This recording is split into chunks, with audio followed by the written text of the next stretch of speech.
कल तक पिछली कक्षा में हमने आपके गणित के प्रथम अध्याय बहुपद का कुछ उदाहरण, प्रश्नावली के प्रश्न और शेषफल प्रमेय, गुणनफल प्रमेय, ये सारी चीज़ें हमने पढ़ ली थी। आपको दिया गया था होमवर्क क्या कि आप प्रश्नावली के प्रश्नों को हल कर कर देखें, और मुझे उम्मीद है आपने हल करके देखा होगा और आपसे प्रश्न बन भी गए होंगे। क्यों? क्योंकि आसान है। ठीक है, आज हम आगे बढ़ते हुए बहुपदों का गुणनखंड करना सीखेंगे। बहुपदों का गुणनखंड, बहुपदों का आज हम क्या करेंगे? गुणनखंडन। गुणनखंड निकालने की प्रक्रिया को हम क्या कह देते हैं? गुणनखंडन। ठीक है, जो निकलता है वो गुणनखंड, ना जोड़ दिए तो वो प्रक्रिया हो गई, है ना। तो हम चलते हैं कहाँ? प्रश्नावली के प्रश्न को बनाकर देखते हैं। ठीक है, कोई एक ले लेते हैं प्रश्न। जैसे पहला ही प्रश्न है आपका ये है आपका पहला बहुपद एक दिया है, इसका हमको क्या करना है? गुणनखंड निकाल के बताना है। ठीक है, तो इसके लिए हमारे पास दो तरह की विधियां होती हैं। पहली विधि होती है मध्य पद को तोड़ना, जो कि हमारे पाठ्यक्रम में है। इसके बाद विधि आएगी सर्व समीकरणों का उपयोग, जो अभी हमारे पाठ्यक्रम में नहीं है, तो जब उसकी ज़रूरत पड़ेगी उसको देखेंगे। ठीक है, अभी हमारे पास क्या है जो हमें करना है?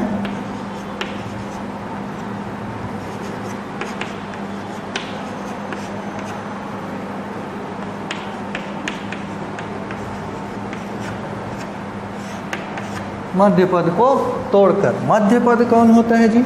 ये। ठीक, अब हम एक चीज़ ये समझ लेते हैं कि जो द्विघातीय बहुपद होता है ना, इसका जो मानक रूप होता है,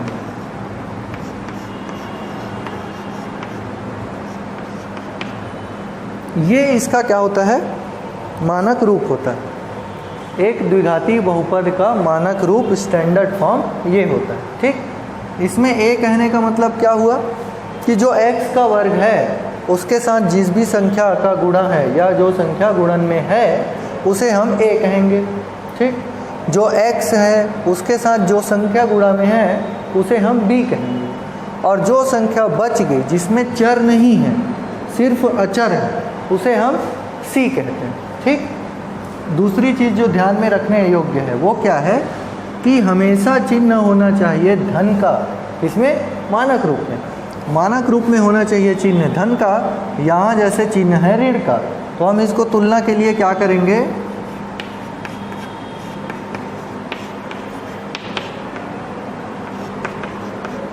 ऐसा अगर हम इसको लिख लें, क्योंकि ये ऋण और धन का गुणा होकर वापस ऋण 3x हो जाएगा, तो ऐसा लिख सकते हैं, है ना। उसके आधार पे हम ये कह सकते हैं कि यहाँ पर a का मान है 1, b का मान है ऋण 3 और c का मान है ऋण 4। ठीक, अब मध्य पद, चूँकि मध्य पद क्या है? ऋण 3x। मध्य पद क्या है? ऋण 3x। तो मध्य पद तोड़ने के लिए हमें क्या करना है? पहले निकालना है AC का मान। AC मतलब वो ठंडा हवा देने वाला AC नहीं ना। AC मतलब ये A और ये C, ये दोनों का क्या? गुणनफल, उसको क्या बोलेंगे? AC। यहाँ पर AC अगर आप देखें तो A है 1 और C है ऋण 4, तो इन दोनों का अगर गुणा करें तो आता है ऋण 4। ठीक है, तो जो भी AC का मान आएगा इसको कुछ इस तरह से हमको क्या करना है? विभाजित करना है, तोड़ना है, दो भागों में बांटना है, कुछ भी बोल सकते हैं, कि जो उनका योगफल है या घटाना है वो इतना आ जाए। ठीक है, अभी क्लियर हो जाएगा जब और बनाएंगे आगे। देखिए, ये हो गया ऋण 4। अगर हम 4 का ऐसा गुणनखंड निकालें तो ऐसा आता है। मतलब 4 को क्या लिख सकते हैं कि 4 बराबर 2 गुणित 2 गुणित 1 लिख सकते हैं ऐसा। अब आप ये देखिए, हमको यहाँ पे क्या चाहिए? ऋण 3 चाहिए, ऋण 3x चाहिए। ऋण 3 कैसे में आएगा? तो अगर हम 4 ले लें, ये 2 और 2 को एक जोड़ी बना दें और 1 को एक जोड़ी बना दें, तो 4 और 1 आ गया। अगर 4 में से 1 कम कर दो तो कितना आ जाता है? 3। लेकिन हमको क्या चाहिए, ऋण 3। तो हम क्या बोलेंगे कि ऋण 4 में अगर 1 जोड़ दें तो कितना आ जाएगा, ऋण 3। और वही यहाँ पे हमको वांछित है या हमें चाहिए। तो हम इसको क्या करेंगे आगे हल, कि x का वर्ग ऋण 4x धन x ऋण 4। ठीक है। अब इसके बाद हम क्या करेंगे कि 2 पद शुरू के 2 पद अंतिम के, इनमें कोई चीज़ अगर उभयनिष्ठ आती है, कॉमन आती है, तो हम उसे कॉमन ले लेंगे। ठीक है, ये हमारा अगला स्टेप होगा। कैसे लेंगे, तो इन दोनों में अगर आप देखें तो इसमें x दोनों में दिखाई दे रहा है, तो x को ले लेते हैं कॉमन। उसके बाद x यहाँ बच गया, यहाँ बच गया ऋण 4, बचेगा x निकल गया तो बचेगा ऋण 4, यहाँ से x निकल गया तो बचेगा x। आगे चलते हैं, यहाँ से हम इन दोनों में कॉमन क्या है, कुछ नहीं है। और कुछ नहीं है मतलब 1 है, तो 1 अगर कॉमन ले लिए तो क्या बचेगा, x ऋण 4। अब आगे बढ़ते हैं। आगे बढ़ते हुए ये देखिए कि ये 2 पद दिखाई दे रहे हैं जिनके बीच में धन का चिन्ह है। इन दोनों पदों में ये जो कोष्टक है ये क्या दिख रहा है अपने को, उभयनिष्ठ। तो उस कोष्टक को अगर बाहर ले लिया जाए तो अंदर क्या बचेगा, पहले पद में x और धन, दूसरे पद में 1 बचेगा। तो ये जो आ गया इसको हम बोलते हैं क्या, कि अमुक बहुपद, जो ये बहुपद दिया था, इस बहुपद का ये क्या हो गया जी, गुणनखंड। इस बहुपद का गुणनखंड ये आ गया। किस विधि से, मध्य पद को तोड़कर। ठीक, समझ में आ गया होगा। अगर कुछ भी इसमें से लिखना है, जहाँ पे भी आपको लगता है कि ये लिखना था, तो आप वीडियो को रोकिए और चीज़ें नोट कर सकते हैं। ठीक है, ठीक। अब इसके आगे थोड़ा समझते हैं। अगर हम लोग क्या करें, x का वह मान जानना चाहें जिसके लिए बहुपद का मान क्या हो जाए, 0 हो जाए, तो हमको इसी चीज़ को आगे हल अगर करना चाहें, क्या कि x का वह मान जिसके लिए बहुपद का मान क्या हो जाए, 0, तो क्या होगा, इसको हम लोग 0 के बराबर कर देंगे। क्यों, क्योंकि हम क्या बोल रहे हैं, x का वह मान जिसके लिए बहुपद किसके बराबर हो जाए, 0 के, तो बराबर हो गया 0 के। अब अगर इसको उस तरफ पक्षांतरित कर दिया जाए तो ये क्या हो जाएगा, 0। क्या बचेगा, बच जाएगा क्या, x ऋण 4 बराबर 0 पहले केस में। ठीक है, तो यहाँ से x बराबर क्या आ जाएगा, 4 दूसरे केस में। इसको रख लिए और इसको भेज दिए तो क्या बचेगा, यही खाली बचेगा। तो x + 1 बराबर 0 आ जाएगा। और यहाँ से x का मान आ गया ऋण 1। ठीक है, तो x के 2 मान आ गए, पहला 4 आ गया, दूसरा ऋण 1 आ गया। ये दोनों मान क्या हैं, x के वह मान हैं, वे मान हैं जिनको अगर बहुपद में रख दिया जाए तो बहुपद किसके बराबर हो जाएगा, 0 के। ठीक है, इसीलिए x के इन मानों को ही, x के इन मानों को ही बहुपद का शून्यक कहा जाता है। बहुपद का शून्यक कहा जाता है। इसे ही जब हम आगे वर्ग समीकरण पढ़ेंगे तो इसे ही मूल कहेंगे और इन्हें ही आप हल भी कह सकते हैं। ठीक है, ठीक। अब और एक चीज़ ये है कि जैसे द्विघातीय जब भी बहुपद की बात की जाए, द्विघाती जिसमें अधिकतम घात कितना हो, 2 हो, तो इस बहुपद के कितने हल मिलेंगे, कितने मूल मिलेंगे या कितने शून्यक मिलेंगे, 2। जिस भी बहुपद की जितनी अधिकतम घात होगी उसके उतने ही शून्यक या मूल प्राप्त होंगे। तो सिर्फ इसके 2 मूल मिलेंगे। ठीक है, अगर हम एक मूल को अल्फ़ा बोल दें और दूसरे मूल को बीटा, कोई घबराने की बात नहीं है, सिर्फ एक चिन्ह दे दिया है, नाम। जैसे किसी भी चीज़ को नाम देते हैं, हवा दे रहा है, गोल गोल घूम रहा है, उसको पंखा, वैसे ही इसको नाम दे दिए। पहला जो मूल निकला है उसको अल्फ़ा बोल दिए, दूसरे मूल को बीटा बोल दिए। ठीक है, इससे संबंधित भी कुछ हमारे पास होता है सूत्र, उसके हम आज यहाँ पे क्या कर लेते हैं, चर्चा कर लेते हैं, उसके बारे में जान लेते हैं।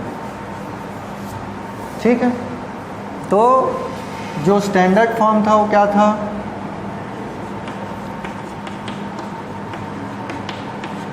ठीक है।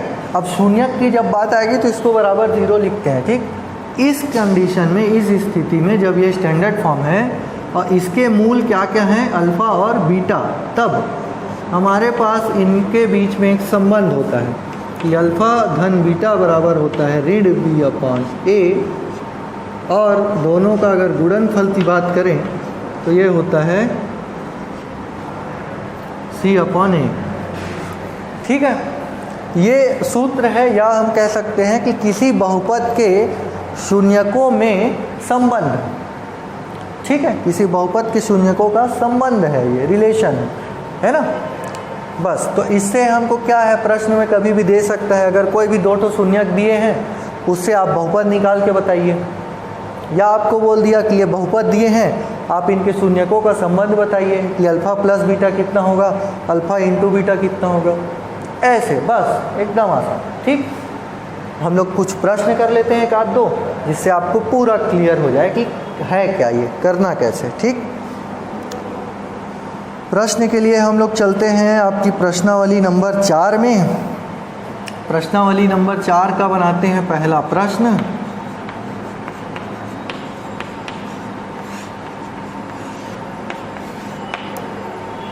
और जो पहला प्रश्न है वो क्या है कि अगर आपको दिया है द्विघाती बहुपदों के शून्यक जैसे 3 और 4, इसके आपको लिखने हैं, क्या लिखने हैं जी, गुणनखंड क्या होगा, है ना।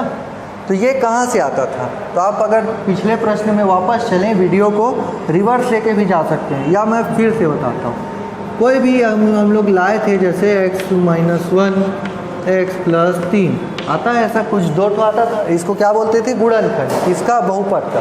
तो बहुपद का गुणनखंड आने के बाद उसका मूल ज्ञात करने के लिए इसको 0 के बराबर किया जाता था। अब 0 के बराबर करते थे, फिर x का मान 1 और 3 आता था। ठीक है, यहाँ पे क्या करना है, उल्टा चलना है। आपको दे दिया है x का मान 3 और अल्फ़ा का मान दे दिया है 3, बीटा का मान दे दिया है 4, तो जो उसके गुणनखंड होते हैं वो क्या होते हैं, x माइनस अल्फ़ा और x माइनस बीटा। अगर आप लोग चाहें इसको भी कहीं पे एज ए सूत्र लिख के रखा जा सकता है। क्या होंगे गुणनखंड, x माइनस अल्फ़ा और x माइनस बीटा। तो यहाँ पे आप देखिए, सीधा सीधा मान रख दें तो x माइनस अल्फ़ा और x माइनस बीटा, यही आपका उत्तर है। बहुत आसान था, बहुत छोटा था, बस पूरा गणित आसान ही होता है, बस थोड़ा सा समझना पड़ता है। ठीक है, तो ये क्या मिला हमको, मूल या शून्यक दिया था, जिससे हम लोग गुणनखंड निकाल लिए, है ना। अब हम लोग चलते हैं आगे, इसी प्रश्नावली का अगला प्रश्न एक तो देख लेते हैं। प्रश्न नंबर 2, इसमें आपको दिया है जैसे कोई बहुपद,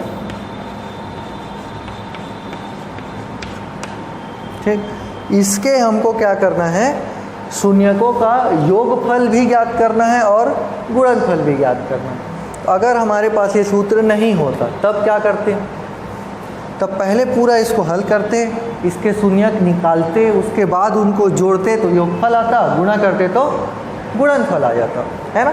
लेकिन हमारे पास ये है तो हमको काम आसान कर दिया गया, है ना। देखना अभी कैसे आसान हो गया। अगर हमको बोला जा रहा है शून्यकों का योगफल निकालिए, तो हम क्या करेंगे, alpha plus beta equals to क्या होता है, ऋण बी अपॉन ए। तो ऋण बी मतलब यहाँ बी का मान कितना है जी, 10। तो अगर ऋण लें, बी का मान 10, ए का मान 1 तो योग कितना आ गया, -10। यही हमारा क्या हो गया, उत्तर, आंसर। और क्या निकालना है, गुणनफल, अल्फ़ा इंटू बीटा। तो ये क्या होता है, c अपॉन ए। c कितना है जी, 24 c, और a कितना है 1, तो कितना आ गया है गुणनफल, 24। बस ये भी हमारा क्या हो गया, उत्तर। ठीक है ना। ये था हमारा बहुपद का अंतिम पड़ाव। हमने बहुपद को, एक पूरे पाठ को 3 हिस्सों में अलग अलग तोड़कर अध्ययन किया। पुराने 2 वीडियो भी डल चुके हैं और ये तीसरा वीडियो आज आपको मिल रहा है ना।